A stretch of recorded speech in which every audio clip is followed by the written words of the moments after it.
Anuj tiles வழங்கும் வா தமிழா வா இணைந்து வழங்குவோம் Montra electric super auto powered by garden நல்லநாய் Lalitha jewellery associate sponsors Sashwin foundation builders and interior designing Repco home finance born to fight school of martial arts VVD Priyam salt Mallikarjuna silks Kanchipuram styling partner tailor சூ. இன்னைக்கு நாம பேச போற தலைப்பு பாத்தீங்கன்னா கூட்டு குடும்பத்தில் வாழும் தம்பதியினர் வெர்சஸ் தனி குடும்பத்தில் வாழும் தம்பதியினர். நம்ம எல்லாருமே கூட்டு குடும்பத்துல இருந்து பிரிஞ்சு வந்திருக்கோம். இந்த பிரிஞ்சு வந்ததுக்கு அப்புறமும் அப்பாடா ஒரு குடும்பத்துல இருந்து பெரிய வெளியில வந்துட்டோம் அப்படிங்கிற திருப்தி இருக்கா உங்களுக்கு? நரகத்துல இருந்து சொர்க்கத்துக்கு வந்த மாதிரி இருக்கு. ஏன் நரகம்னு சொல்றேன்னா மிஸ் அண்டர்ஸ்டாண்டிங் மாமியார் மருமகள் பிரச்சனை சார். அதை சால்வ் பண்றது இந்த தனி குடும்பம் தான் நான் நினைக்கிறேன். நரகத்துல இருந்து சொர்க்கத்துக்கு வந்த மாதிரி இருக்குன்னு சொன்னீங்களே, உங்க குடும்பத்துல தானே இருந்து அவங்க வெளில வந்தாங்க? உங்க அப்பா அம்மா கூட தானே 1.5 வருஷம் குடும்பம் நடத்தினாங்க? ஆமா சார். நீங்க வீட்டோட மாப்பிள்ளையா அவங்க வீட்டுல இருந்தீங்களா? எனக்கு ஒரு சந்தேகம் வந்துருச்சு. இல்ல அவங்க வீட்டுல வீட்டோட மாப்பிள்ளையா இருந்து நீங்க வரல. மாமியார் மருமக பிரச்சனையில இருந்து வெளியே வரும்போது நரகத்துல இருந்து சொர்க்கத்துக்கு வர மாதிரி இருக்கு சார். ஓகே. ஆக்சுவலி நாங்க லவ் பண்ணி தான் மேரேஜ் பண்ணிட்டோம். அந்த லவ்வை வந்து கண்டினியூ பண்ண முடியல. ஜென்ரலா ஒரு ரொமான்ஸ் சாங் பார்க்கும்போது நம்மளுக்கு என்ன ஃபீல் ஆகும்? ஒய்ஃப் ஒரு லுக்கா பார்ப்போம். திடீர்னு பார்த்தா அம்மா ஏதாவது காய் அரைஞ்சிட்டு இருப்பாங்க. இதெல்லாம் எனக்கு பிடிக்காது அப்படின்ற மாதிரி பார்ப்பாங்க. ரொம்ப ஒரு மாதிரி ஸ்ட்ரகிளா இருக்கும். ரொமான்ஸுக்கு கூட்டு குடும்பம் தடையா இருக்குங்கிறீங்க? ஆமா சார். ஓகே. நீங்க எவ்வளவு வருஷம் கூட்டு குடும்பத்துக்குள்ள இருந்தீங்க? 1.5 year இருந்தேன். அதுலயே டயர்ட் ஆயிட்டீங்க? ஆமா. எங்க குடும்பத்துல பாத்தீங்கன்னா மாமனார் எங்க மாமியார் அவங்களுக்கு கல்யாணம் ஆகி 20-25 வருஷம் இருக்கும். கூட்டு குடும்பம் இருக்கிறதால இப்போ வரைக்குமே ஏதாச்சும் ஒரு சண்டைனா கூட அவங்க பேசாம இருந்துடுறாங்க. ஆனா நாங்க அப்படி இல்லை. எங்களுக்கு கல்யாணம் ஆகி 6 வருஷம் ஆகுது. எங்களுக்குள்ளே எல்லாரும் மாதிரியும் சண்டை வரும். ஆனால் ஒரு நாள் கூட நாங்கள் பேசாமல் இருந்ததில்லை. அதுக்கு காரணம் பார்த்தீங்கன்னா நாங்கள் தனியாக வந்து இருக்கிறதால தான்.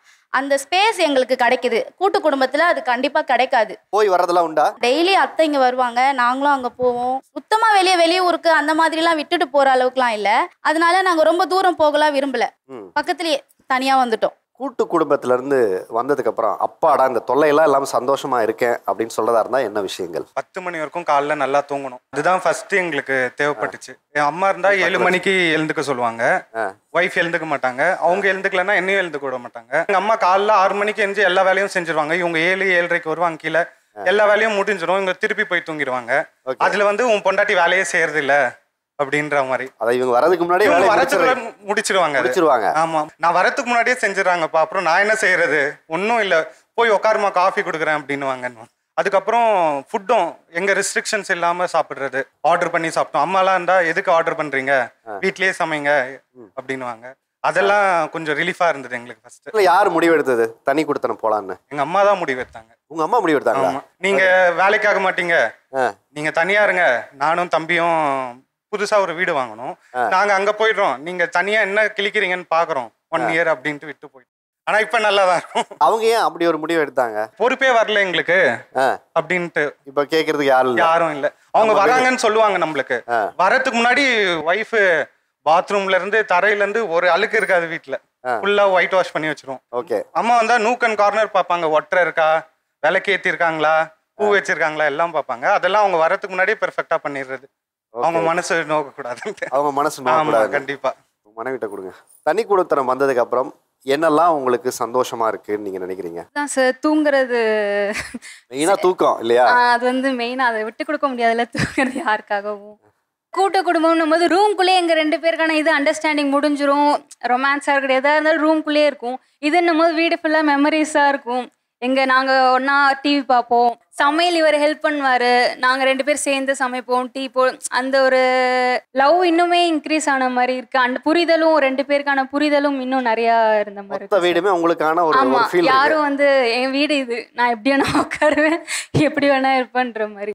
ஏன் தனி குடுத்தனம் தேவைன்னு நினைக்கிறீங்க? நியூலி மேரிட் தான் ஆக்சுவலாக. நாங்கள் 5 months தான் ஆச்சு. ஆனால் 5 மாதத்தில் வந்து குறைஞ்சது நிறைய சண்டை போட்டிருப்போம் சார். அந்த சின்ன சண்டைகள்லாம் ஃபேமிலியாக இருந்ததை விட இங்கே இருக்கும்போது நிறைய சால்வ் ஆச்சு சார். அந்த ஃப்ரீடம் எங்களுக்கு கிடைச்சிது. கல்யாணம் ஆகி 5 மாதம் தான் ஆகுது. கூட்டு குடும்பத்தில் இருந்தே 2 மாதம் தான் ஆச்சு. அந்த கூலிங் பீரியடே உங்களுக்கு தாங்களேன்னு சொல்றீங்களா? அதான் எனக்கு ஆச்சரியமா இருக்கு. நான் வந்து சண்டை போடுறேன்னு வச்சுக்கோங்களேன், நான் பேசலாம். ஆனால் என் அம்மாவை பொறுத்த வரைக்கும் இவ திருப்பி பேசக்கூடாது. ஆனால் நாங்கள் 2 பேரும் மாற்றி பேசிட்டோம்னு வச்சுக்கோங்களேன், சால்வ் ஆகிடுது சார் பிரச்சனை. இங்கே வந்ததுக்கப்புறம் தெரியுது எவ்வளோ சம்பளம் வந்தால் எவ்வளோ பேலன்ஸ் நிற்கும் கையில், எவ்வளோ சேவிங்ஸ் பண்ணணும், ஃபியூச்சருக்கு நமக்கு பயம் வருது. நீங்கள் எப்படி ஃபீல் பண்ணுறீங்க ஒரு விமனா இது தனியாக குடும்பம் நடத்துறது? நம்மளுக்கு கம்ஃபர்ட்டாக இருக்குது, எப்போனா எந்திரிச்சிக்கலாம், பிடிச்ச மாதிரி. இந்த வந்ததுலேருந்து நானும் பார்க்குறேன், எப்போனாலும் எந்திரிச்சிக்கலாம், எப்போனாலும் தூங்கலாம், எப்போனாலும் சாப்பிடலாம், எப்போனாலும் சமைக்கலாம், எப்போ வேணால் கூட்டலாம். யாரும் நம்மளை கேட்க மாட்டாங்க. இதுதான் மெயின் பிரச்சனையா இருக்குல்ல. அப்போ டிசிப்ளினாக இருக்கிறது இங்கே எல்லாருக்குமே கஷ்டமாக இருக்குது. காலையில் எந்திரிச்சு ஒரு வேலையை பார்க்கணும்னு சொல்கிறது. எல்லாரும் சொன்ன ஒரு பெரிய டிராபேக் நேரத்தில் எந்திரிக்கணும். இப்போ அம்மா வீட்டில் வந்து இப்போ நம்ம எங்கே அம்மாக்கே உடம்பு சரியில்லைன்னா நம்ம நேரத்தில் எந்திரிச்சு வீட்டு வேலை செய்வோமா செய்ய மாட்டோமா சார்? செய்வோம். ஸோ இப்போ நம்ம அந்த ஃபேமிலியிலேருந்து இந்த ஃபேமிலிக்கு வந்துட்டோம். இது நம்ம வீடு, அப்போ நம்ம வேலையை நம்ம தானே சார் பார்க்கணும். இப்போ எங்கள் வீட்டில் எப்படின்னா ஞாயிற்றுக்கிழமை எல்லாருமே ஃப்ரீ. ஸோ எல்லாருமே எத்தனை மணிக்கு வேணாலும் எந்திரிச்சிக்கலாம். அந்த மாதிரி ஒரு பாண்டிங் நமக்குள்ளேயே இருந்துட்டோம் அப்படின்னா ஒரு ஃபேமிலியில் சண்டையே வராது. காலையில் இவர் எந்திரிச்சு தம்பிக்கு வாட்டர் பாட்டில் தண்ணி ஊற்றுறது, தம்பிக்கு குளிக்க வைக்கிறது இவர் பார்ப்பாரு. மாமியார் வந்து குழந்தைக்கு சாப்பாடு ஊட்டுறது, அந்த வேலையை அவங்க பார்ப்பாங்க. குக்கிங் வேலையை நான் பார்ப்பேன். அப்படிங்கும் போது ஒரு ப்ரெஷர் இருக்காது, ஒரு டென்ஷன் இருக்காது. குடும்பம் சந்தோஷமாக போகும். இவங்களெல்லாம் அனுப்பிவிட்டதுக்கப்புறம் நானும் மாமியாரும் அழகாக ஒரு காஃபி போட்டு வந்து உட்கார்ந்தோம் அப்படின்னா 1 மணி நேரம் நான் பேசுவோம் சார். சார் இப்போ ஜாயின்ட் ஃபேமிலியில் நான் அது என்ன பெஸ்ட்டுங்க நான் சொல்கிறேன். ஒன்றும் இல்லை, என் குழந்தைக்கு ஒரு உடம்பு சரியில்லைன்னா இதே நம்ம தனி ஃபேமிலியாக இருந்தால் என்ன பண்ணுவோம், அடுத்த செகண்டு ஹாஸ்பிட்டலுக்கு போகிறது தான் பார்ப்போம். இதே என் மாமியார் 10 ரூபாய் செலவில் முடிச்சிருவாங்க. ஒரு மிளகை எடுப்பாங்க, ஜீரகம் சம்திங் அந்த இதெல்லாம் எடுத்து ஒரு பொடி மாதிரி அரைச்சி தேனில் கலக்கி நாக்கில் வச்சு விட்ருவாங்க. பாட்டி வைத்தியம். அவ்வளோதான் பாட்டி வைத்தியம். அதில் அந்த 1000 ரூபா கொண்டு போய் ஹாஸ்பிட்டலில் கொடுத்துட்டு அந்த குழந்தையும் கஷ்டப்படுத்திட்டு இன்ஜெக்ஷன் போடுறது அதெல்லாம் வந்து தனியாக இருந்தால் கண்டிப்பாக நடக்கும். நான் ஒரே ஒரு கொஸ்டின் அவங்களுக்கு நான் சொல்கிறேன். கேளுங்க, நான் மத்தியசம் தான். வீடு ஃபுல்லா நம்ம ஜாலியா இருக்கலாம் அப்படிங்கிறீங்களே, மாமியார் மாமனார் 24 மணி நேரமும் அந்த வீட்டுக்குள்ள மட்டும்தான் இருப்பாங்களா? அவங்களும் எங்கேயும் வெளியே போக மாட்டாங்களா? அந்த டைம்ல நம்ம பிரைவசி நம்ம ஜாலியா என்ஜாய் பண்ணிக்கலாம்ல. அப்ப நீங்க எப்ப அவங்க வெளில போவாங்கன்னு பாத்துட்டு இருப்பீங்க. நாங்க அப்படி இல்ல இல்ல நீங்க அதுதானே எதிர்பார்க்கறீங்க. எப்ப போவாங்கன்னு இருக்கும்ல உங்களுக்கு. அது உங்களுக்கு தேவை கிடையாதுல. நான் சொல்றேன் என்ன क्वेश्चन, எப்பவுமே ஒரே மாதிரி இருக்கும். நீங்க வந்து எப்ப மாமியார் போவாங்க, எப்ப மாமனார் போவாங்க, எப்ப கொழுந்தம் போவாங்க, அதுதான் உங்க மைண்ட்ல அப்படி பார்த்தோம் அப்படின்னா நான் உங்ககிட்ட விமர்சனம் சொல்லல, நான் ஒரு சின்ன என்னோட சஜஷனா சொல்றேன். என்ன சொல்றேன்னா, நீங்க அப்ப வீட்டை விட்டு நீங்க வெளியவே போக முடியாது. நீங்க வெளியே அப்ப நீங்க இருக்கமா எப்ப வேணாலும் நான் பிரைவசியா இருக்கிறேன் அப்படின்னு நீங்க நினைச்சீங்கன்னா நீங்க பக்கத்து வீட்டுக்கு போக முடியாது, ஒரு ஷாப்பிங்க்கு போக முடியாது. ஏன்னா ஷாப்பிங் போற இடத்துல எல்லாருமே இருப்பாங்க. ஏங்க அவர் என்ன போற இடத்துல எல்லாமே ரொமான்ஸ் பண்ணிட்டு இருப்பேன்னு சொன்னாரு. அதுதான் சொல்றேன் நான். அந்த வீடுன்றது எங்க வீட்ல ஹால்ல உட்கார்ந்து டிவி பாக்கும்போது ரொமான்ஸ் பண்றது, இவர் சொன்ன மாதிரி கண்ணு பாத்துக்கிறது, அதெல்லாம் தான் ரொமான்ஸ். இதே ஜாயின்ட் ஃபேமிலில தான் நான் இருக்கேன் சார். நான் எங்க வீட்டுக்கார அந்த டைமிங்ல நான் அப்படிமே அதை வந்து எங்க மாமியாருக்கு தெரிஞ்சாலும் தெரியலனாலும் அவங்க ஒரு பெரிய அவங்க எடுத்துக்கிட்டாலும் நம்ம ஒன்றும் இல்லை சார். எங்கள் மாமியாருக்கு நான் கல்யாணம் ஆகிட்டு வரும்போது அவங்களுக்கு சுடிதார் போட்டால் ஒரு மாதிரி ஷால் இப்படி போடணும்னு சொல்லுவாங்க. நான் காலப்போக்கில் என்ன பண்ணிட்டேன், நான் ஒர்க்குக்கு சென்னைக்கு போனேன். நான் என்ன பண்ணேன், அத்தை சென்னையில எல்லாம் பாருங்க எல்லாரும் எவ்வளோ அழகாக சுடிதார் போட்டுக்கிறாங்க. நான் எனக்கு தகுந்த மாதிரி அவங்களுக்கு இந்த உலகம் இப்படி தான் இருக்குது, நீங்கள் கொஞ்சம் மாறினீங்கன்னா நல்லாயிருக்கும், வெளியே போகிற இடத்துக்கு சுடிதார் போட்டு அவங்கள கூட்டிகிட்டு போகிறேன். அப்போ நான் என்ன சொல்ல, அத்தைங்க பாருங்க எவ்வளோ அழகாக இருக்குது அப்படிங்கும் போது அவங்க அதை வந்து அழகுன்னு நினைக்கும் போது அவங்க நமக்கு தகுந்த மாதிரி கொஞ்சம் வருவாங்க. ஸோ அப்படி மாற்றிட்டா தனி ஃபேமிலிங்கிற ஒரு இதே தேவையில்லாமல் போய்டும்ல சார். கூட்டத்தில் தொலைஞ்சு போன ஆடை தேடணும்னா நம்மளும் அந்த வேஷம் போட்டுறணும். அது மாதிரி நாம வந்து உன்னை விருப்பப்படும் போது அந்த விருப்பத்துக்கு பக்கத்தில் அவங்களே கொண்டாந்து நிப்பாட்டி வச்சுக்கிறது இல்லை.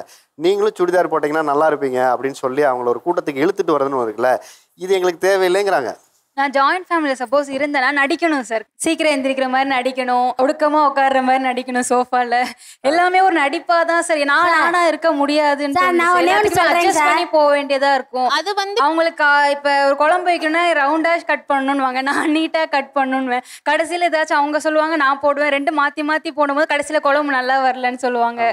ஏதாவது அது ஒரு தப்பாக மாறும் போது நம்ம மேலே சொல்லும் போது அதுக்கு நான் செஞ்சுக்கிறேன் தனியா அப்படின்ற மாதிரி இருக்க. தனி குடும்பத்துல என் இஷ்டத்துக்கு நான் எப்படி இருக்கணும், அவங்க கால் மேல கால் போட்டு உட்காருவேன் சோஃபால. அவங்க சொன்ன மாதிரி தான் சோஃபால கம்ஃபர்டபுளா. ஹால் ரொமான்ஸ் மட்டும் இல்லை, கம்ஃபர்டபுளா இருப்பேன் ஃபுல்லா. என்னோட வீடு, நான் கால் மேல கால் போட்டு உட்காருவேன், நீட்டி உட்காருவேன், இப்படி படுத்திருப்பேன், எப்படி வேணா இருப்பேன்.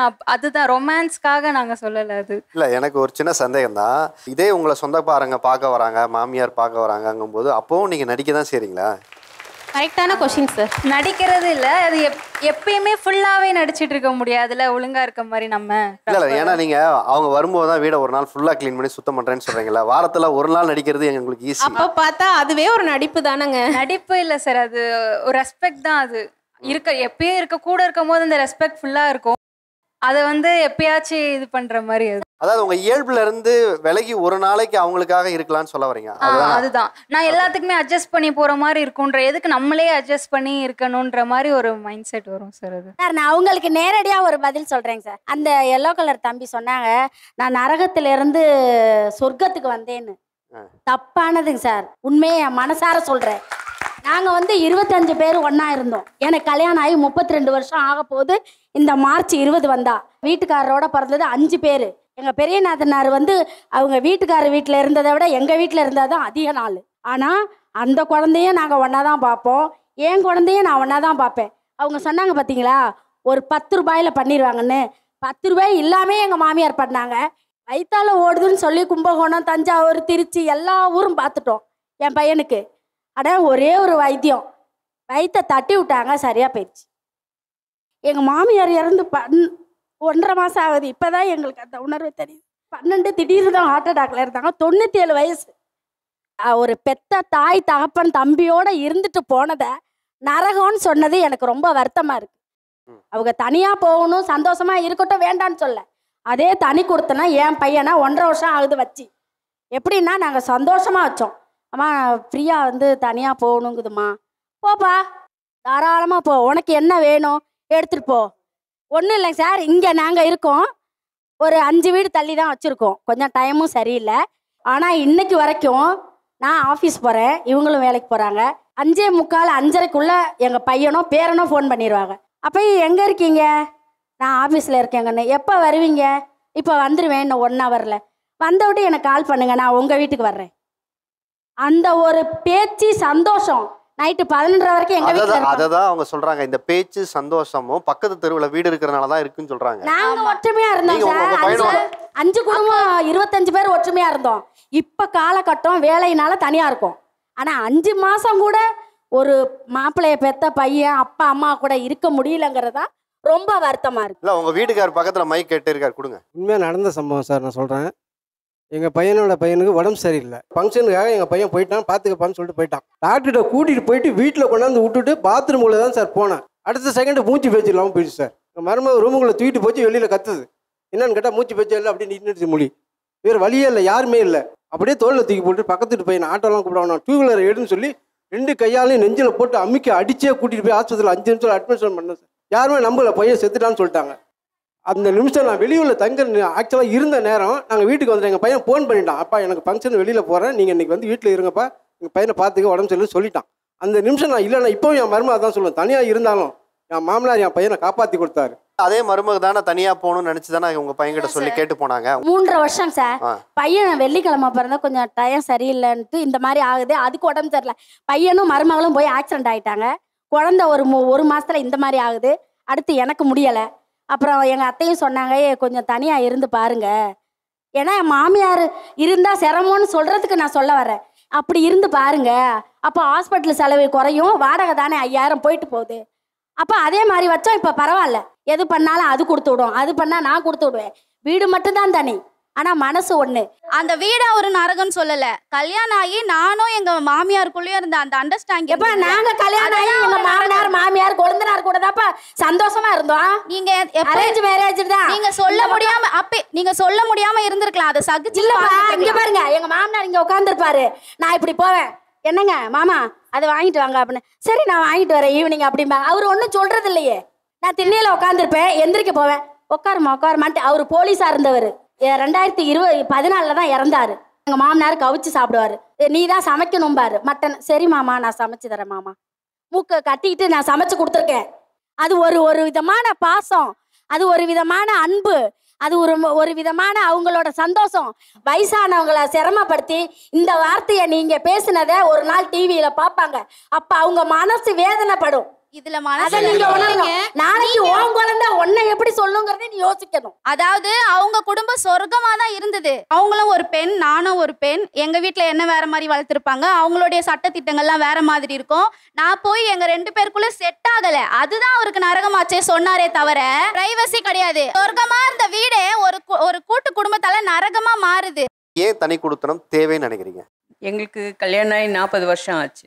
இவர் மூத்த மகன், 5 தங்கச்சி, ஒரு அக்கா, ஒரு தம்பி. எல்லாருடைய கடமைகளும் நம்ம சம்பாரிச்சு செஞ்சு பாதி கடலாய் இப்போ 15 வருஷம் 10 வருஷமா தான் நாங்க தனி குடுத்தனத்துல இருக்கிறோம். தனி குடுத்தனம் இந்த 10 வருஷம் வந்ததுக்கு அப்புறம் எப்படிப்பட்ட உணர்வு இருக்கு? நான் பேசுறத அவர் மனசார நினைக்கிறாரு, அவர் என்ன பேசணுன்றத நான் நினைக்கிறேன். எங்களுக்குள்ள ஒரு தனி அண்டர்ஸ்டாண்டிங் இருக்கு. இப்போ நம்ம கூட்டு குடும்பத்தில் மாமனார் இருந்தால் அவங்களுக்கு அடிமை மாதிரி வாழ வேண்டி இருக்குது. அவங்க செய்கிறத தான் நம்ம செஞ்சு தான் ஆகணும், அது கடமைன்ற மாதிரி அவங்களுடைய கொடுமைங்க எனக்கும் சரி எங்கள் கணவருக்கும் சரி பேச விடாமல் இருக்கிறது. நம்ம ஏதோ சிரித்து பேசினா கூட இப்படி சிரித்து மயக்கிறா பார் அப்படின்னு பேசுறது. குழந்தை உண்டாயிட்டா ஐயோயோ இவ குழந்தை பெற்றுட்டான்னா என் பொண்ணுங்கள்லாம் எப்படி குழந்தை பெற்று அவளுங்களே எப்படி கரை சேர்க்கறது? அப்படி ஒரு கொடுமையான ஒரு இதில் நான் வாழ்ந்தது. நாங்கள் 2 பேருமே வெளிநாட்டில் வேலை செஞ்சுட்டு இருந்தோம். நான் அங்கே டிரைவிங் இன்ஸ்ட்ரக்டர். நான் துபாயில், அவர் வந்து பிரிண்டிங் ப்ரெஸ்ஸில் வேலை பார்த்தாரு. நீங்கள் 2 பேரும் அங்கே இருந்தீங்கன்னா எப்படி கூட்டு குடும்பத்தில் இருந்தீங்க? பணம் அனுப்புவோம், வருஷத்துக்கு ஒரு தடவை வருவோம். என்ன பிரச்சனை வச்சுருப்பாங்க, நிறைய நகையெல்லாம் அடமானம் வச்சுருப்பாங்க, நம்ம வாங்கி கொடுக்குறதெல்லாம் அதெல்லாம் மூட்டி கொடுக்கணுன்னுவாங்க. வீட்டு வாடகை கொடுக்காம இருந்திருப்பாங்க, அதை கொடுக்கணுன்னுவாங்க. இன்னும் கொடுங்கன்னா எல்லாம் வாங்கி பங்கு போட்டுக்குவாங்க. அக்கா தங்கச்சிங்களுக்குள்ளே எனக்கு இவ்வளோ வேணும் அவ்வளோ வேணும் அவங்களுக்குள்ளே இது பண்ணிக்கிட்டு எங்கள்கிட்டேருந்து வாங்குறது தான் பார்ப்பாங்களே கண்டி எதுவுமே நமக்கு செய்ய விட மாட்டாங்க. உனக்கு என்ன வேணும் நான் வாங்கி தரேன். ஆனால் அவங்களது தான் முக்கியம், அவங்க கரை சேர்றது தான். அது வந்து எங்கள் வீட்டு கௌரவம் சொல்லி சொல்லி அழிஞ்சு போயிட்டாரு இன்னைக்கு வரைக்கும். இன்னைக்கு காலகட்டத்தில் என்ன பேசப்படுதுன்னா, நீ என்ன செஞ்சிட்ட, நாங்கள் என்ன வாழ்ந்துட்டோம், அதை முதல்லயே நம்ம தண்ணி கொடுத்துனோம் இருந்திருந்தா நமக்கு இவ்வளோ தொல்லை இல்லைல்ல, இவ்வளோ அவமானங்கள் இல்லைல்ல. நீங்கள் சொல்கிற இந்த வார்த்தையை நிறைய நேரங்களில் நம்ம ஒரு பிரச்சனைன்னு வரும்போது சொல்லி காட்டும் போது சொல்லிடுறாங்க, அதெல்லாம் என்ன பெருசா அன்னைக்கு செஞ்சிட்டீங்க, இப்போ சொல்லி காட்டுறாங்க சார், சொல்றாங்க இல்லையா? அது என்ன மாதிரி உங்களுக்கு ஒரு வழியை கொடுக்குது? ஆக்சுவலா முதல்ல கல்ஃப்ல போய் நீங்க உழைக்கிறீங்க பாருங்க, இது என்ன வேலையான்னு வேர்வை சிந்த மாட்டீங்க, ரத்தம் சிந்துவீங்க. ஒரு ஆளும் அங்க ரத்தம் சிந்துறான். அதில் தான் இங்கே விட 2 மடங்கு உங்களுக்கு சம்பளம் அங்கே கிடைக்குது. நீங்கள் ரத்த சிந்த தகுதி இல்லைன்னா 1 மாதம் 2 மாதத்துலேருந்து அங்கேருந்து அவனே விரட்டி விட்டுருவான். கூட்டு குடும்பத்துலேருந்தே தனி கொடுத்தனம் போன மாதிரி தான் நீங்கள் போய் துபாயில் 2 பேர் தனியாகிட்டீங்க. அப்புறமும் என்ன பிரச்சனை இல்லை, அது தனியாக இருந்தோம்னாலும் உழைச்சி கொடுக்கணும். இத்தனை நாளில் சம்பளம் அனுப்பணும், இத்தனை நாளில் இவங்களை கட்டி கொடுக்கணும். கட்டி கொடுத்து 1 வருஷத்துக்குள்ளே ஒருத்தரும் குழந்தை பெற்றுருவாங்க. அவங்க அந்த குழந்தைக்கு சீர் செய்யணும். ஆனால் வேணும்னா சொந்தக்காரங்க வந்து வீட்டில் உட்காந்துக்குவாங்க, அவங்களுக்கு சாப்பாடு போடணும். இன்னும் யார் யார் சொந்தக்காரங்க கல்யாணமோ அவங்களுக்கெல்லாம் சீர் செய்யணும். நம்ம கடமை இந்த சீர் செஞ்சு தான் ஆகணும்னு எங்கள் மாமியார் பயங்கர ஆர்டர். நீங்கள் கல்யாணம் ஆகி எவ்வளோ நாளில் வெளிநாடு வேலைக்கு போயிட்டீங்க? நான் வந்து ஒரு 4 வருஷம் நான் இங்கே தான் கஷ்டப்பட்டேன் மாமியார் கூட. அதுக்கப்புறமா இதெல்லாம் பிரச்சனை பார்த்து நான் இங்கே அழுகுறதும் அவர் அங்கே பிரச்சனை பார்க்குறதும் இதை மாதிரியே தான் எங்கள் வாழ்க்கை போனதுனால என்னை கூப்பிட்டுக்கிட்டாரு. உங்களுக்கு எத்தனை பசங்க? எங்களுக்கு பசங்க கிடையாது. என் வீட்டில் இருக்கிற பிள்ளைங்களாம் எல்லாத்தையும் செட்டில் பண்ணணுங்கிற மிகப்பெரிய நிர்பந்தம் உங்களுக்கு இருந்ததா சொல்கிறீங்க இல்லையா?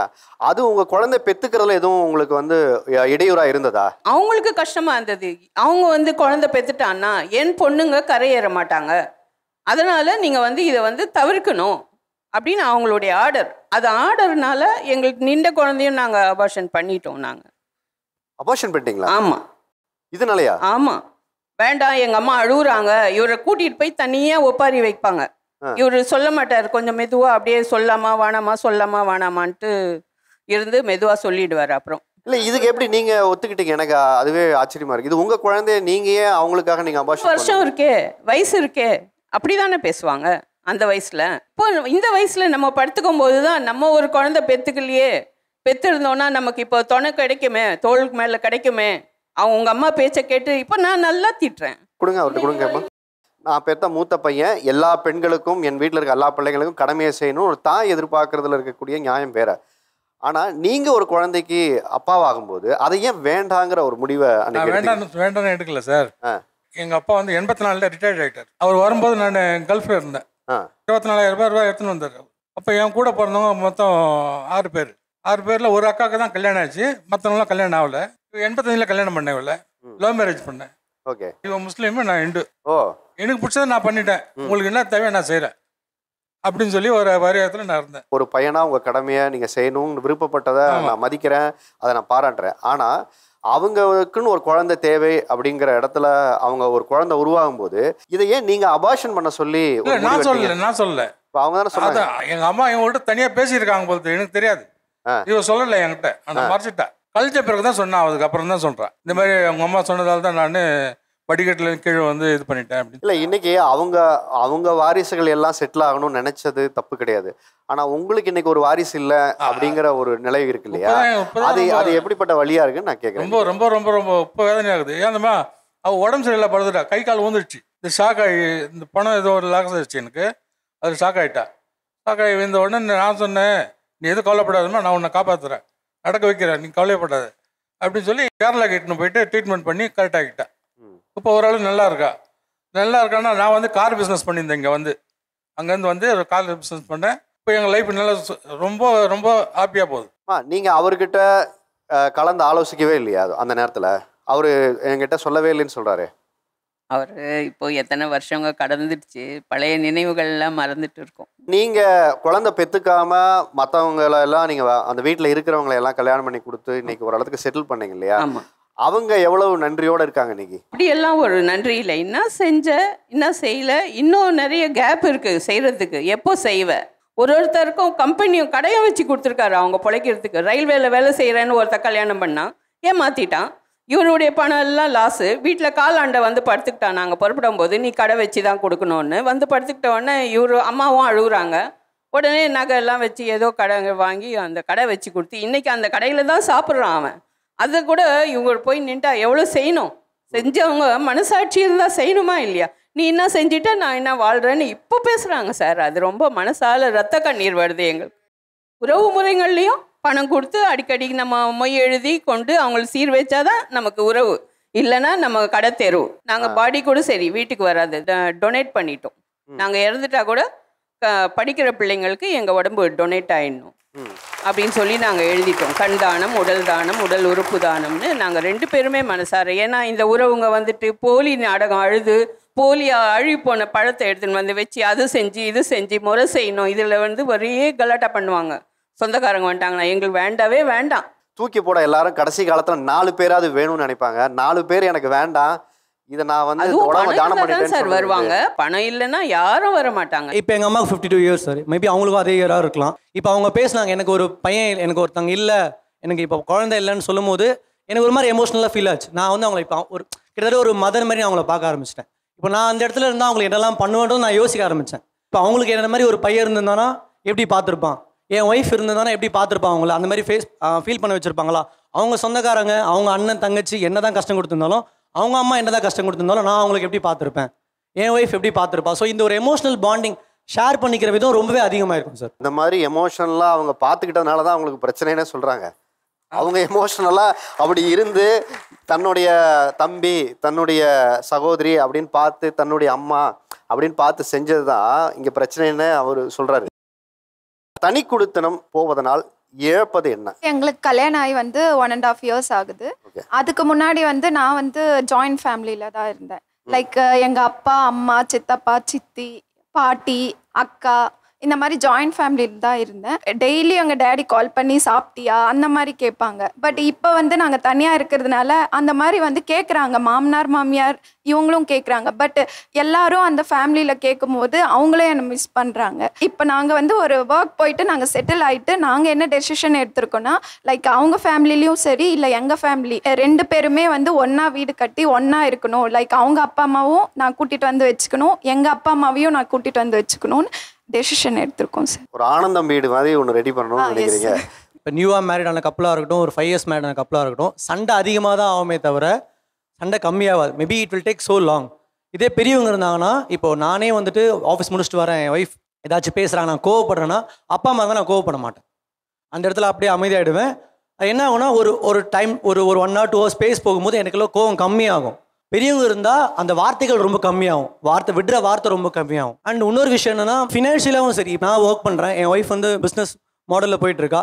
எதனா ஒரு வகையில் டவுன் ஆச்சுன்னா கூட எங்கள் அப்பா அம்மா எனக்கு சப்போர்ட் பண்ணுவாங்க. இப்போ நினச்சாலும் நான் நைட் ஷோ போவோம், வீட்டில் எங்கள் அப்பா அம்மா இருக்காங்க, குழந்தைய பார்த்துப்பாங்க. இப்போ அவங்க நிறைய பேர் இப்போ சொல்கிறாங்க, இப்போ நியூ மேரிட் கப்பலாக இருக்கட்டும், இப்போ 1.5 வருஷம் மேரிட் கப்பலாக இருக்கட்டும், இப்போ அவங்களுக்கு மேபி இன்னும் 1 yearல குழந்தை பிறக்கலாம். அப்போ அவங்க ஃபீல் பண்ணுவாங்க, வீட்டில் பெரியவங்க இல்லையே, அப்போ அவங்க பார்த்துப்பாங்களே, கண்டிப்பாக அவங்க ஃபீல் பண்ணுவாங்க. ஏன்னா being a mother, N wife எவ்வளோ கஷ்டப்பட்டுருக்கா நான் பார்த்துட்டு இருந்திருக்கேன். சிசரிங் தான் பண்ணாங்க. ஆப்ரேஷன் ஆன புதுசில் இவ தூங்குறதுக்கே 2-3 மணி ஆகிடும். Again every half an hour 1 hour once feeding, பாப்பா அழுதுகிட்டே இருப்பான். அந்த இடத்துல நான் டயர்டாக தூங்கினா கூட எங்கள் அம்மா வந்து என் ஒய்ஃப் பக்கத்தில் படுப்பாங்க, நீ உட்காந்துக்கோமா நான் பார்த்துக்கிறேன். ஸோ அந்த இடத்துல பீயிங் அ லேடி அவங்க எமோஷ்னலாக ஒரு சப்போர்ட் கண்டிப்பாக தேவைப்படும் சார். அதாவது கூட்டு குடும்பத்தை விட்டு தனியாக அவங்க வந்ததுக்கப்புறம் எதையெல்லாம் இழக்கிறாங்கன்னு நீங்கள் நினைக்கிறீங்க? அவங்க சொல்கிறாங்க ஃப்ரீடம் அது இதுன்னு சொல்லிட்டு இருக்காங்க. பட் ஆனால் ஆக்சுவல் ஃப்ரீடமே வந்து கூட்டு குடும்பத்தில் தான் இருக்குது. காலைல எங்கள் வீட்டிலலாம் வந்து அப்பா அம்மா நான் ஒய்ஃபு தம்பி எல்லாரும் சேர்ந்து ஒன்றா தான் சமைக்கிறோம், ஒன்றா தான் வந்து என்னென்னா எல்லாருக்கும் லஞ்ச் பேக் பண்ணி அவங்க வேலையை பார்த்துட்டு போகிறாங்க. கடைசி காலத்தில் நம்ம தான் அப்பா அம்மாவோட கூட இருக்கணும். பிபி, சுகரு, ஹார்ட் ப்ராப்ளம்ஸ் எல்லாமே வரும். ஸோ நம்ம தான் அவங்களோட இருந்து அவங்களுக்கு ஹாஸ்பிட்டல் கூட்டு போயிட்டு வர்றது எல்லாமே இருக்குது.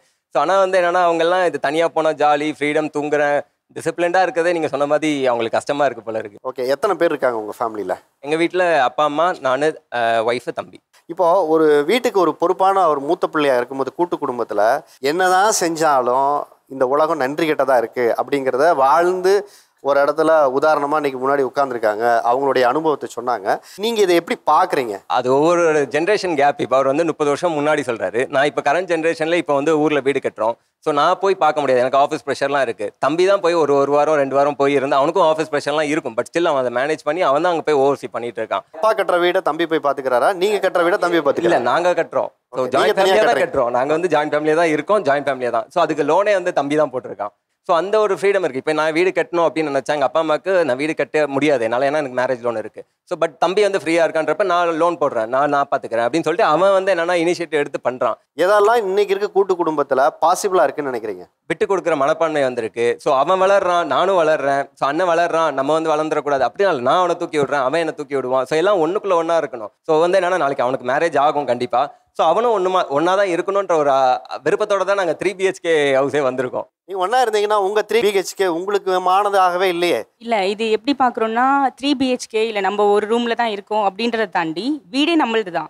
ஸோ இப்போ ஹாலில் வந்து ஒரு விஷயம் எனக்கு வைக்கணும், இல்லை வந்து நான் ஒரு டெக்கார் பண்ணணும் அப்படின்னா நான் அது பண்ணுறேன்னா அப்பா அம்மா எல்லாருமே அக்செப்ட் பண்ணிப்பாங்க. பூஜை ரூமும் எனக்கு பிடிச்ச மாதிரி இருக்கும், அவங்களுக்கு பிடிச்ச மாதிரியும் இருக்கும்.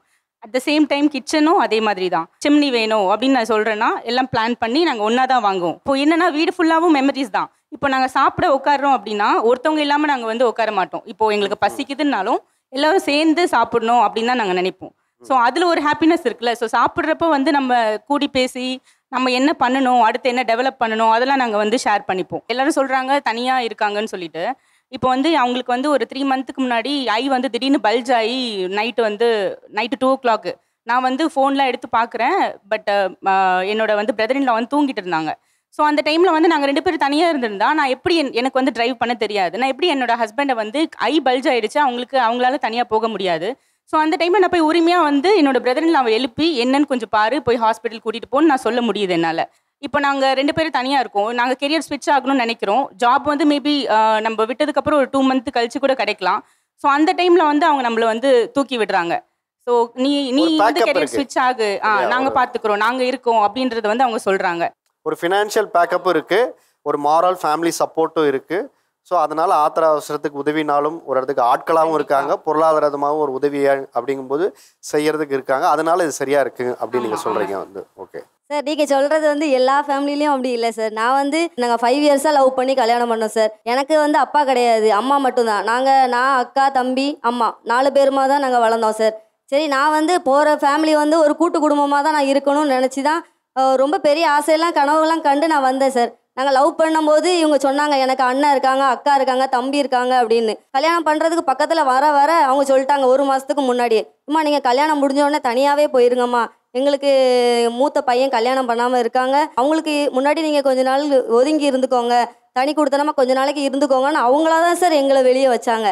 ஆனால் இன்னும் வரைக்கும் சார், நானும் கல்யாணம் ஆகி 5 வருஷம் ஆகி என் குழந்தை 4 வயசு ஆகிட்டு சார்.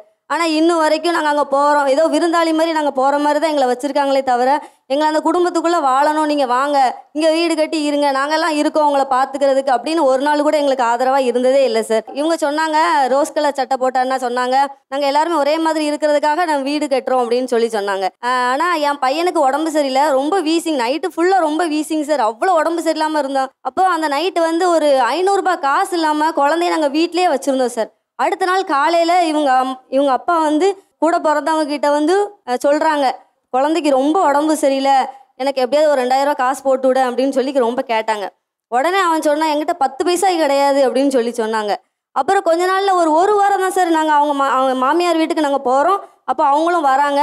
அவங்க வந்து நாங்கள் நினச்சி பார்க்க முடியாத அளவுக்கு ஒரு விலை உயர்ந்த பொருளை வாங்கிட்டு வந்து எங்ககிட்டே காமிக்காங்க. நாங்கள் இது ஒரு 3 நாளைக்கு முன்னாடி இதை வாங்கணும் அப்படின்னு சொன்னாங்க சார். அப்போ அது 2 நாளைக்கு முன்னாடி தான் நாங்கள் ஒரு 2000 ரூபா கேட்டதுக்கு யாருமே எங்களுக்கு ஹெல்ப் பண்ணலை. நீங்கள் எல்லாம் இன்னைக்கு கல்யாணம் ஆகி ஒரு குழந்தை பெற்றுக்காதனால இது சரின்னு நினைக்கிறீங்க. நீங்கள் எப்போ அப்பாவா அம்மாவா நீங்கள் மாறும்போது அன்னைக்கு தான் உங்களுக்கு ரியல் பிரச்சனையே தெரியுங்கிறாரு. எங்களுக்கு கல்யாணம் ஆகி 10 இயர்ஸ் ஆயிடுச்சு சார். 2 குழந்தைங்க இருக்காங்க. இப்போ அப்பாக்களுக்கும் குழந்தைங்களுக்குமான பாண்டிங் வந்து ரீசெண்ட் இயர்ஸில் தான் ரொம்ப அழகாக இருக்குது. இது எதனால வந்துச்சுன்னா கண்டிப்பாக தனி குடும்பத்தால் தாங்க சார் வந்துச்சு. முன்னாடி பார்த்தீங்கன்னா அப்பாக்களுக்கும் குழந்தைங்களுக்கும் என்ன பெருசாக பாண்டிங் இருக்குன்னா ஏதாவது என்ன வாங்கிட்டு வருவாங்க, வெளியே கூட்டிகிட்டு போவாங்க. ஒரு மரியாதையாக இருக்கும், பாசத்தை தாண்டி அங்கே மரியாதை தான் இருக்கும். ஆனால் இப்போ இருக்கிற அப்பாக்களுக்கும் குழந்தைங்களுக்கும் பார்த்தீங்கன்னா பிறந்ததுலேருந்து ஃபுல்லாக கேர் பண்ணுறது எல்லாமே அவங்களும் ஈக்குவலாக பண்ணுறாங்க. இது எதனால வந்துச்சுன்னா கண்டிப்பாக தனி கொடுத்தனால தான் வந்துச்சு. இப்போ கூட்டு குடும்பத்திலேருந்து தான் கண்டிப்பாக அங்கே பெண்களோட சப்போர்ட் அதிகமாக இருக்கும். மாமியார் இல்லை யார் இருக்காங்களோ அந்த குழந்தைய ஹேண்டில் பண்ணிப்பாங்க. தனி குடும்பத்துக்கு வந்ததுனால தான் ஈக்குவலாக இப்போ சப்போர்ட் இருக்குது. என்னை விட இப்போ இன்ஃபேக்ட் இவங்க நல்லா பார்ப்பாங்க குழந்தைங்க. அந்த அளவுக்கு இப்போ மாறிடுச்சு ஜென்ரேஷன். கூட்டு குடும்பத்திலிருந்து வெளியேறிய பின் நீங்கள் எதிர்பார்த்த சந்தோஷம் உங்களுக்கு கிடைச்சிருக்கா? நார்மலாக இப்போ நான் கால் மேலே கால் போட்டு உட்கார்றேன் ஹாலில் அப்படின்னா எனக்கு வந்துட்டு அவங்க ஒன்றும் சொல்ல மாட்டாங்க.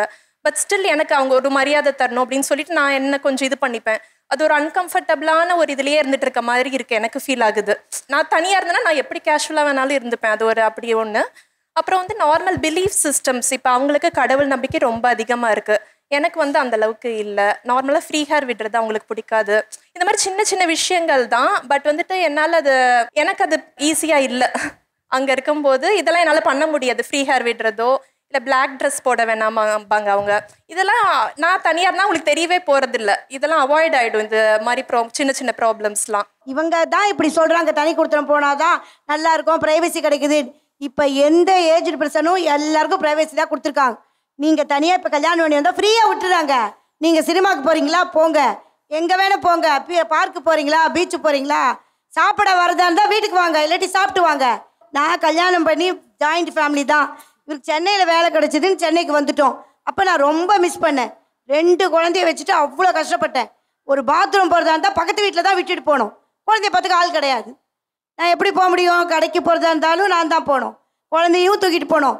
ரொம்ப கஷ்டம் இருக்குது. இப்போ அவங்களுக்கெல்லாம் குழந்தை பிறந்து அனுபவிக்கும் போது தான் கூட்டு குடும்பத்தோட அருமை தெரியும். இப்போ தெரியவே தெரியாது அவங்களுக்கு. கூட்டு குடும்பமாக இருந்தால் தான் என்னைக்கா இருந்தாலும் அப்பா அம்மா மனசு உதவுவாங்க. பையன் கஷ்டப்பட்டா பொறுக்காது அப்பா அம்மாவுக்கு, பொண்ணு கஷ்டப்பட்டாலும் பொறுக்காது. எனக்கு இப்போ இவங்க 2வது கல்யாணம் பண்ணியிருக்கேன். ஃபர்ஸ்ட் மேரேஜில் நான் கல்யாணம் பண்ணி போகும்போதே 7 பேர், நான் 8வது ஆளாக தான் உள்ளே போகிறேன். ஜாயிண்ட் ஃபேமிலியில் தான் இருக்கிறோம். அப்போ ரொம்ப கஷ்டப்பட்டேன். ஒரு நிம்மதியாக சாப்பிட முடியாது. ஒரு ஹஸ்பண்ட் வந்து பூ வாங்கிட்டு வராங்க, இல்லை ஏதோ ஒன்று வாங்கிட்டு வராங்கன்னா கூட பாரு இன்னைக்கு அவள் கல்யாணம் ஆனதுனால தான் அவன் வாங்கிட்டு வந்திருக்கான். 4 இயர்ஸ் அந்த வீட்டுக்குள்ள நான் இருக்கிறேன். ஒரு நாள் கூட ஒரு பூவோ இல்லை சாப்பாடோ எதுவுமே சரி எதுவுமே கிடையாது. நாங்கள் 2 பேரும் ஒன்றா இருக்கணும், தனி செப்பரேட் ரூம் இருந்துச்சு, எல்லாம் இருந்துச்சு, நான் இல்லைன்னு சொல்லலை. ஆனால் அதுக்குள்ளேயே எங்களுக்கு நாங்கள் போகணும்னா கூட போக முடியாது. நைட்டு கன்ஃபார்ம் டோர் லாக் பண்ணக்கூடாது, எதுவுமே இருக்கக்கூடாது. நீங்கள் இருக்கீங்களா எல்லாருமே ஹாலில் இருங்க, மாமா இருக்காங்க அத்தான் இருக்காங்க, உட்காரக்கூடாது, செய்யக்கூடாது. ரொம்ப அட்ஜஸ்ட் பண்ணி ரொம்ப இருந்தோம், நாங்கள் இல்லைன்னு சொல்லலை. ஆனால் எங்களுக்குள்ள ஒரு ப்ரைவேட் டைம் கிடைக்காததுனால அவங்க வந்து இல்லீகலாக கான்டாக்ட் பண்ணாங்க. அப்போ நான் வந்து உள்ளே இருந்து அந்த கஷ்டத்தை படுறேன். அப்போது இது வேண்டாம், நாங்கள் வெளியே வந்தோம். இந்த லைஃப் எனக்கு வந்து ரொம்ப சந்தோஷமாக இருக்கிறோம். எனக்கு ஃபர்ஸ்ட் மேரேஜில் 2 பசங்களை பார்த்துக்க ஆள் இருக்காங்கன்னு சொல்கிறாங்க. சத்தியமாக இல்லை. என் பையன் ஹாலில் படுத்திருப்பான். அவங்க அப்பா வந்து நைட்டு வருவாங்க, ரொம்ப லேட்டாக தான் வருவாங்க. வந்து அந்த என் பையன் அப்படியே பார்த்தா கூட மாமியாரோ இல்லை யாரோ வந்து உன் பையன் பார்க்குறான் தூக்குனா தான் தூக்கவே செய்வாங்க. தூக்க மாட்டாங்க. ஏன்னா தூக்குனா அதுவுமே ஒரு வேர்டு வந்துச்சு, பாரு அவன் குழந்தைய தூக்குறான். ஆல்ரெடி 2 பசங்க அவங்க அத்தான் அண்ணன் பசங்க இருக்காங்க, தங்கச்சி பசங்க இருக்காங்க. யாரையுமே தூக்க மாட்டாங்க, செய்ய மாட்டாங்க. அது நம்ம தூக்கணும்னா அந்த குழந்தைய தூக்குறாங்க அப்படின்னா பாரு அவன் குழந்தைல வந்து தூக்குறாங்க, ஓகே அதை நார்மல் கிண்டல் பண்ணலாம். ஆனால் அவங்களுக்கு என்ன ஆயிடுச்சு, அப்போ நம்ம குழந்தைய தூக்கக்கூடாது, இந்த இடத்துல செய்யக்கூடாது. நாங்கள் ஒரு இடத்துக்கு வெளியே போகிறோன்னா அந்த குழந்தையும் பேக்கோ எல்லாமே வந்து நான் தான் தூக்கணும். அவங்க செய்ய மாட்டாங்க. நமக்கு ஒரு ஆசை இருக்கும், நம்ம அட்லீஸ்ட் நம்ம பேக் நம்ம தூக்கிக்கலாம், பட் அந்த குழந்தையாச்சும் அப்பா கையில் இருக்கணும், அப்பா கிட்ட ஒரு பாண்டிங் இருக்கணும் அப்படின்றது எல்லாரோட ஆசையாக இருக்கும். என் குழந்தைக்கு அது வேண்டாம், நீங்கள் இருங்க அப்படின்னும் போது இல்லை அம்மா இருக்காங்க, அப்பா இருக்காங்க, ஃபேமிலி இருக்கு, அக்கா கிண்டல் பண்ணுவா, அண்ணன் கிண்டல் பண்ணுவாங்க, ரொம்ப இது பண்ணுவாங்க. அப்போது என் குழந்தைக்கு அந்த அப்பாவோட இதுவே இல்லை. எங்கள் வீட்லேயும் சார் இவர் இருக்கார். இன்ன வரைக்கும் என் பையனும் எங்கள் வீட்டுக்கார் ரொம்ப அண்டர்ஸ்டாண்டிங்கில் தான் இருக்காங்க. நாங்களும் அதே ஜாயின்ட் ஃபேமிலியில் தான் இருக்கோம், அண்டர்ஸ்டாண்டிங்கில் தான் இருக்காங்க. அது ஏன் அவங்கக்கிட்ட இல்லைன்னமோ நம்ம குழந்தைங்களுக்கு நம்ம என்ன சொல்லி கொடுக்குறோமோ அதான். உன் அப்பா பாரு, உங்கள் அப்பா கூட வெளியே போ, உங்க அப்பா கூட அதை செய், உங்க அப்பா கூட இதை செய் நம்ம சொல்லி கொடுத்தா நம்ம குழந்தைங்க கேட்காம போயிடுவாங்களா சார்? 6 மாச குழந்தை ஹால்ல படுத்திருக்கும் போது என்ன சொல்லி கொடுக்க முடியும்? 6 மாச குழந்தைக்கு சொல்ல தெரியாது. போக போக போக போக கல்லும் கரையும் சொல்லுவாங்க இல்லையா, அதே மாதிரி நீங்க நம்ம பேரண்ட்ஸ் வந்து நம்ம என்ன சொல்லி கொடுக்குறோமோ அதுதான் குழந்தைங்களுக்கு. அது ஃபர்ஸ்ட் பாயிண்ட். செகண்ட் வந்து நீங்க சொன்னீங்க இல்லையா, எங்க வீட்டுக்கார் வந்து பிரைவசி எனக்கு ஒன்று வாங்கி கொண்டு வந்து கொடுக்க முடியல பண்ண முடியலன்னு சொல்லி சொல்றாங்க இல்லையா. இப்போ எங்க வீட்டில் எங்க மாமியார் ஹஸ்பண்ட் இல்லை, அவங்களுக்கு பூ வாங்கி கொடுக்க முடியாது, எனக்கு பூ வாங்கிட்டு வர. அப்போ வரும்போது உங்க அம்மாக்கு என்ன பிடிக்குதோ அதை நீங்க வாங்கிட்டு வந்து கொடுக்கலாம்ல, அந்த இடத்துல ஏன் பிரச்சனை வரப்போகுது? ஆக்சுவலாக நான் வளர்ந்தது வந்து தம்பி அம்மா அப்பா மட்டும் 4 பேர் தான். எனக்கு ரொம்ப சந்தோஷம், இத்தனை பேரோட நம்ம போகிறோம், ஒரு பெரிய உறவு இருக்கு அப்படின்னு சொல்லிட்டு. அங்கே நான் போகும்போது எங்கள் அத்தான் பொண்ணுக்கு வந்து 1.5 வயசு 2 வயசு. இன்னைக்கு நான் வெளியே வந்து கிட்டத்தட்ட 6 இயர்ஸ் ஆயிடுச்சு. அவள் இன்னைக்கு என்ன அம்மான்னு கூப்பிட்றா. அந்த பொண்ணு வயசுக்கு வந்தா அந்த பொண்ணுகிட்ட சொல்லலை, ஐ மீன் அவங்க அம்மாட்ட சொல்லலை, என்கிட்ட சொன்னா அம்மா நான் ஏஜ் அட்டெண்ட் பண்ணிட்டேன் அப்படின்னு சொல்லிட்டு. என் குழந்தை இல்லை அவங்க குழந்தை தான், அம்மாண்டி என்ன தான் கூப்பிட்றா. ஏன்னா நான் வளர்த்தேன், எல்லாருமே அவங்க ஒர்க் போனாங்க, நான் வளர்த்தேன், எனக்கு ரொம்ப பிடிச்சிருந்துச்சி. ஆனால் அதனால என் லைஃப் பாதிச்சிச்சுல, என் பசங்க லைஃப். நீங்க வந்து அந்த ஜாயிண்ட் ஃபேமிலியில இருந்தங்காட்டி தான் அந்த பொண்ணு உங்களை ஒரு உரிமையா அம்மானு கூப்பிடுது. அந்த நிலைமை உங்களுக்கு எப்படி உருவாச்சு? அந்த ஜாயிண்ட் ஃபேமிலியில இருந்தங்காட்டி தானே உங்களுக்கு அந்த சுச்சுவேஷன் வந்துச்சு. இன்னொரு குழந்தை என்ன அம்மானு கூப்பிடுறதுல எனக்கு சந்தோஷம். நான் என்ன கேட்குறேன்னா, என் குழந்தைய இன்னைக்கு அப்பாவா கூப்பிடுறதுக்கு ஆள் இல்லை, இவங்க தான் இருக்காங்க.